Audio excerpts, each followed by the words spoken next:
하나님은 악과 완전하게 무관된 완전한 거룩이요 빛이라는 사실을 알려주는 성경의 진술입니다. 그런 면에서 십자가 사건은 인류 역사상 가장 악한 사건인데 그 상황을 허락하신 하나님은 놀랍게도 악에 연루되지 않고 그 악한 상황에서 주의 백성을 위한 대속이라는 최고의 선을 이루어내십니다.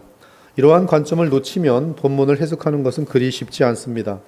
신학자 중에도 오늘 그러한 관점을 갖지 않고 여러 가지 십자가 사건이나 성경에 나타난 사건들을 바르게 해석하지 못하는 경우들이 있습니다.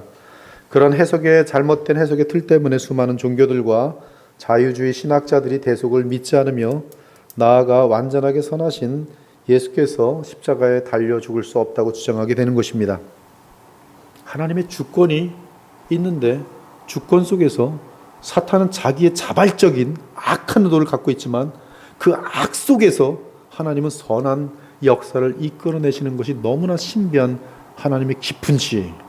예수님에 대한 시험도 마찬가지입니다. 시험. 예수께서 광야에서 시험을 받으시는데 성경은 어떻게 되어 있냐 하면 이 마가복음은 성령이 곧 예수를 광야로 몰아내신지라고 되어 있는데요. 이 마태복음과 누가복음에 보면 예수께서 성령에게 이끌려 마귀에게 시험을 받으러, 즉 시험은 누가 하냐면 마귀가 해요. 근데 이 시험을 누가 허락했는가 하면 마귀가 예수를 시험하도록 하나님께서 허락하시고 성령께서 그 시험을 받도록 이끌어 가신다. 즉 하나님의 주권 가운데 마귀는 예수님을 시험하고 있어요. 허락되어 온 거예요. 그러나 하나님의 허락하심은 옛사람 아담이 실패한 것을 예수께서 이겨내심으로 말미암아 그에게 메시아가 될 자격을 주시고 우리의 죄를 대속할 자격을 주시기 위한 하나님의 어마어마한 뜻이 거기서 실현되는 순간이었어요. 즉 사탄의 악을, 사탄은 그것이 아니죠. 어떤 방법을 통해서든지 예수로 하여금 죄를 범하게 만들고 하나님을 의지하지 않도록 만드는 것이 사탄의 의도였지만 예수께서는 그때마다 말씀으로 이겨내시고 그리고 떳떳이 하나님을 백성들을 위한 그 사역의 자격자가 되는 거예요. 놀라운 것은 하나님은 우리가 볼 때는 믿음으로 보지 않으면 하나님께 욕이 나오는 상황일 텐데 하나님은 그 상황이야말로 그리스도의 능력이 나타나는 상황이고 그 상황이야말로 바울이 한없이 겸손한 가운데 주의 도구로 쓰임받을 수 있는 그러한 상태라는 것이 이건 대단히 놀라운 얘기예요. 그 상태 자체가 마귀와 하나님의 주권 가운데 하나님 마귀를 허락하셨는데 가시를 허락하셨는데 이 가시는 사탄의 사자인데 하나님의 뜻은 네가 그럴수록 그 연약함 가운데서 마귀가 막 충동질하는 그런 상황 가운데서 나를 바라보기만 한다면 오히려 이 상황은 계속적인 마귀를 향한 승리가 되면서 하나님의 생명이 다른 사람들에게 막 흘러넘치면서 하나님 나라가 굳건하게 서나가게 될 것을 알려주고 있어요. 와, 어마어마한 내용입니다. 여러분들. 이러한 관점을 가지면 여러분들의 삶에 불운한 일들이 올 때도 끄떡하잖아요. 지금은 내가 알지 못하지만 그러나 그 불운 자체 속에서 마귀는 나를 충동하지만 그러나 내가 그 상황 가운데 주님을 성령의 도우심으로 말미암아 주만 바라본다면 내가 이해할 수 없는 차원에서 하나님은 가장 강력하게 역사하시는 그러한 내용들이 담겨 있는 것이 마지막으로 십자가 사건입니다. 마귀는 자기 종들을 사용하여 바리새인들과 대지사장과 모든 로마 군병들과 이 악의 무리들, 어둠에 속한 자들을 아주 조종하여서 우리 주 예수님께 모든 만행을, 얼마나 무서운 만행을 저질렀습니까? 예수님께 꿀밤을 때리고 두들겨 패면서 누가 때렸는지 알아보라고. 이거는 정말로 사람을 인격적인 존재로 인정하지 않고 그냥 저기 그냥 정말 그냥 거의 배설물처럼 여기는 그런 그림들이 이루 말할 수 없는 조롱과 멸시를 다 당하시는 예수님, 그런 만행을 저지르고 그리고 마지막에는 죄 하나 없는 예수님을 십자가에 못 박습니다. 그러나 하나님은 그 사건을 어떻게 만들어 놓으시냐면 의도하신 것인데요, 성령이 충만한 베드로가 십자가 사건을 설명합니다. 그가 하나님께서 정하신 뜻대로 미리 아신 대로 내준 바 되었거늘, 즉 십자가 사건은 하나님의 계획에 따라 하나님의 뜻에 따라 진행되는 것인데, 이때 십자가에 달라붙어서 그 일을 이루는 데 있어서 도구된 자들이 뭐냐면 악령들과 악인들과 세상 정권들이 내준 바 되었거늘 너희가 법 없는 자들의 손을 빌려 못 박아 죽였으나 그런즉 이스라엘 온 집은 확실히 할지니 너희가 십자가에 못 박은 이 예수를 하나님이 주와 그리스도가 되게 하셨느니라. 어마어마한, 즉 마귀의 만행은 도리어 마귀의 뜻과는 정반대로 하나님의 도구로 사용되어 인류 역사 가운데 가장 큰 은혜와 선을 이루는 바탕이 되어 버린 것이, 이처럼 하나님은 주의 선하신 뜻을 이뤄내시기 위해 악을 도구로 사용하심이 뚜렷합니다. 그럼에도 하나님은 악에 무관하시며 도리어 그 악에는 악한 악령들과 악인들만이 관여될 뿐이에요. 이에 하나님은 그 악을 사용하신 다음에 심판하실 수 있고 반드시 심판하십니다. 그래서 구약은 그렇게 돼 있어요. 하나님 백성들이 주님과 연합하기를 거절하고 우상들을 섬기면 주님께서는 이들을 사랑한 나머지 불신자들을 사용하셔서 막대기로 때려요. 그래서 아수르가 때리고 미디안이 때리고 뭐 블레셋이 때리고, 그래서 이들이 회개하고 주님께 돌아오면 니들이 왜 감히 내 자녀를 때렸어? 이들을 다 진멸하세요. 공의예요, 다 공의. 그러나 이 모든 하나님의 그 내용은 뭐냐면 자기 백성들에 대한 한없는 사랑이. 본문의 사무엘의 영이 확실하다는 것을 알 수 있는데요, 그것은 사무엘이 사울 앞에서 말한 예언이 정확하게 그 다음 날 사울에게 성취되었다는 사실입니다. 이는 사울에게 나타난 사무엘은 실제 선지자 사무엘로서 그의 직분인 선지자의 역할은 하나님의 말씀을 대언하는 것인데 그 역할을 감당한 것을 뜻합니다. 그리고 사무엘은 그 예언을 하나님의 뜻에 따라 예언하였기 때문에 미래를 알 수 있었고, 미래는 그 예언대로 진행되었던 것입니다. 그 다음 날 시간까지 정확하게 진행된 것이, 이러한 능력은 마귀에게서 나올 수 없는 능력입니다. 마귀는 결단코 정확한 미래를 알 수가 없어요. 마귀가 하나님의 인류 역사에 주관하는 내용들을 알 수가 없는 것입니다. 그러므로 본문 19절은 그의 예언이 역사 속에서 그대로 시간까지도 완벽하게 성취되었다는 점에서 무슨 마귀일 수가 없다라는 결론이 나옵니다. 그렇다면 그 하나님의 참 선지자들의 의미는 전혀 없어지는 것이에요. 그들이 참말을 하고 있다는 그러한 예언의 성취에 대해서는 아무런 의미가 없게 되는 것입니다.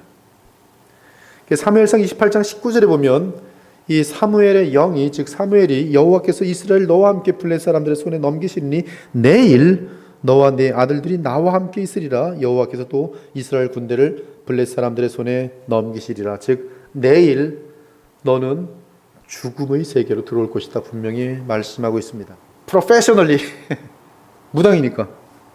근데 자기는 상상할 수 없는 일이 갑자기 발생한 것이, 그래서 까무러칠 듯이 기절 자빠질 정도로 놀랍니다. 왜냐하면 악령이 아니라 죽은 자의 영이 온 것이, 이 세상에 올 수 없는 존재가 와버린 것이, 사무엘이 온 것이, 이러한 경험은 하나님의 역사가 아니라면 있을 수 없는 일입니다.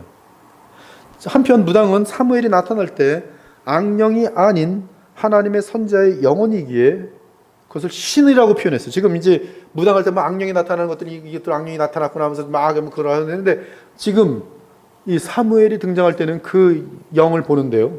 물론 이제 이 무당의 악령과 접하는 그런 신통력을 가지고 영의 세계를 딱 보는데, 사무엘에 대해서 딱 볼 때 뭘 느끼냐면 엘로힘이라고 되어 있어요. 원어에. 엘로힘 뭔지 아십니까? 하나님이 하나님. 즉 영광의 영, 다르게 말하면 하나님과 관련한 영이 나타났다 이 뜻이, 악령들이 아니라. 그러므로 그 무당은 자기가 본 어떤 형상에 대해 장엄함을 뜻하는, 자기가 지금 인생 평생 동안에 보지 못했던 엘로힘의 영, 그것이 나타나므로 극한 두려움에 빠지게 됩니다. 그러므로 그 무당은 전혀 다른 느낌 가운데 분명히 다른 체험을 하였어요. 사무엘이 실제로 찾아왔다는 증거입니다. 지금 무당이 영혼만 있는 사무엘을 알아본다는 것은 이 악령의 사술 즉 신통력이 아니면 가능하지 않습니다. 그러므로 지금 무당은 신통력 가운데 있고 그 신통력으로 초혼을 요청한 그 사람을 보니 사울 왕인 것을 곧바로 알아냅니다. 그래서 큰 소리로 외치며 당신이 어찌하여 나를 속이셨나이까 당신은 사울 왕이십니다라고 말하게 돼요. 이때 사울은 계속 사무엘을 볼 수 없고 그런 어떤 접신하는 그런 지금 능력이 있거나 하지 않기 때문에 느낄 수도 없습니다. 다만 사무엘은 영의 세계를 투시하는 무당을 통해 사울에게 말하고 사울은 사무엘에게 말하기 시작합니다. 이는 하나님께서 친히 어둠의 세계를 다스리고 있기 때문에 가능했어요. 이에 하나님은 사울이 의지하는 악령의 세계까지 다스려서 그를 멸하시려는 주의 뜻을 사무엘의 입을 통해 알려주셨어요. 이는 어둠을 주관하실 뿐만 아니라 공의로 심판하시는 하나님의 주권이 나타나는 순간이에요.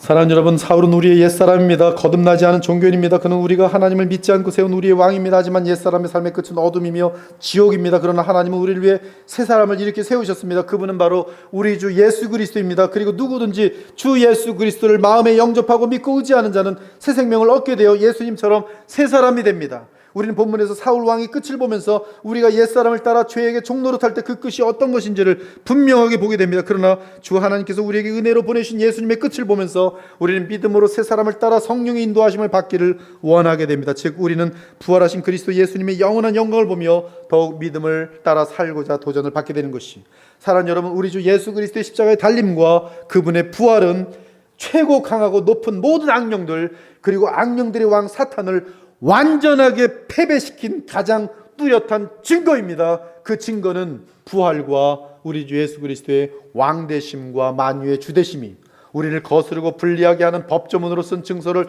지우시고 제하여 버리사 십자가에 못 박으시고 통치자들과 권세들을 무력하여 드러내어 구경거리로 삼으시고 십자가로 그들을 이기셨느니라. 악령들의 세계, 악령에 의해 다스리는 모든 다스림을 받는 모든 세계에 대하여 십자가와 부활의 사건은 이미 영원한 승리가 보장됐다, 이 말씀이. 여러분, 지금 계속 세상은 악한 세계로 달려가는 것 같아서 주님의 컨트롤, 주님의 다스림이 놓치고 있는 것으로 생각하시면 큰일 나요. 앞으로 더 세상은 타락할지라도 노아의 시대처럼 그렇게 될지라도 놀라운 것은 하나님은 완전한 주권 가운데 단 하나 놓친 게 없어요. 오히려 그 어둠 속에 있는 단 한 사람의 노아 같은 자가 있을지라도 그를 위하여 이 모든 악한 세계를 주관하시고 다스려서 가장 영광스럽고 영원한 최고의 복들을 주의 믿는 자녀들에게 베풀어 주시는 분이 하나님이신 것이. 그러면 우리는 그 어떤 상황에 대해서도 두려워할 것이 전혀 없습니다. 저는 오늘 이 말씀을 준비하면서 더 이상 믿음 안에 있다면 이 우주에 그 어떤 것도 두려울 것이 없음을 확신할 수 있어요. 그 모든 악한 세력들의 역사들마저도 허락된 것은 하나님 뜻이요, 그 허락된 것은 결국 믿는 자들의 말로 다 알 수 없는 유익을 위한 것이라는 확신이 오늘 사건에도 보장되기 때문에, 단지 우리가 하나님의 자녀로서 하나님을 멀리할 때 우리는 성경에 보니까 마귀의 올무에 빠진다고 되어 있어요. 우리는 성령이 내재하시는 존재로서 악령이 우리 속에 내재할 수 없습니다. 악령 신들림 되지 않아요. 그러나 의도적으로 악을 행하고 또 무슨 괜히 신접한 자를 자꾸 만나보거나 요새 크리스찬들 보면 점치는 사람들도 있다는데, 이러한 것들은 어디에 걸려드냐면 마귀의 올무에 걸려요. 마귀의 올무. 마귀가 놓은 덫에 빠져가지고 빠져나오질 못하는 거예요. 그 비참함은 이루 말할 수 없습니다. 그러나 그들이 가룟 유다와 다른 것은 주께서는 이러한 어리석고 정말 바보 같은 자기 자녀들이 영원한 멸망에 들어가지 않도록, 자살로 또 지옥으로 떨어지지 않도록, 시몬아 보라, 사탄이 너희를 밀가루로 타려고 요구하였으나 그러나 내가 너를 위하여 내 믿음이 떨어지지 않기를 기도하였노니 너는 돌이킨 후에 내 형제를 굳게 하라. 가룟 유다에 대해서는 너는 차라리 태어나지 아니하였더라면 좋을 뻔하였다. 여러분들은, 우리 모두가 사실 가룟 유다보다 뛰어난 게 없어요. 세상 사람들 그 이상으로 많은 죄를 지은 존재들이지만, 그러나 우리에게는 회개할 수 있도록 주께서 역사하시고 그 마음을 놓지 않으세요. 베드로처럼. 그래서 오늘도 여러분들은 주님의 기도 때문에, 오늘도 중보자로 기도하시는 그분의 은혜 때문에 이 자리에 와서 아무 일도 없다는 듯이, 지금 그럼에도 불구하고 또다시 마귀의 올무로 스스로 걸어간다면 그것처럼 바보들이 어디 있어요. 인생을 얼마나 낭비하겠어요. 그렇게 되지 않도록 더욱더 주님께 나와서 모든 세상을 철저하게 다스리고 있는, 여러분이 직장 생활에서도 악한 사람들을 만날 수 있어요. 그러나 그것은 거기서 끝나는 것이 아니라 하나님께서는 여러분 각자에게 어마어마한 더 큰 유익을 주기 위한 만남의 섭리 가운데 주어졌을 뿐이에요. 그러므로 믿으세요. 나는 감당할 수 있다. 주님만 붙들면 내가 이해할 수 없는 방법으로 어마어마한 영광과 복을 베푸실 것이다. 그리고 나아가시면 여러분이 수억 가운데 단 한 사람이라도 하나님은 여러분을 놓지 않으십니다. 그리고 살려내시고 구원하시고 저 천국으로 이끌어 가세요.